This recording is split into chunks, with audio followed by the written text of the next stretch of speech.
পুরুষ মানুষের কখনো শান্তি থাকে না।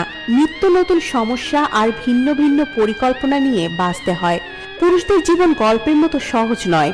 পুরুষ দুই জায়গায় সুখ খোঁজে, এক তার পরিবারের কাছে, দুই তার প্রিয় মানুষটার কাছে। ছেলেরা সব পারে, কিন্তু তাদের ব্যথাগুলো কাউকে দেখাতে পারে না।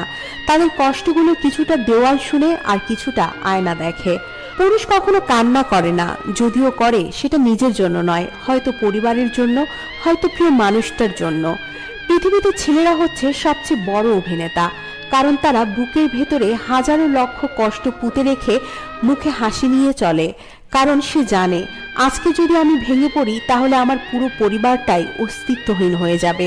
ছেলেরা পৃথিবীতে সবকিছু করার অধিকার পেয়েছে, কিন্তু চিৎকার করে কান্না করার অধিকার পায়নি। পুরুষকে বুঝতে হলে পুরুষের নীরবতা বুঝতে হবে, না হলে পুরুষের গভীরে কখনোই পৌঁছতে পারবেন না।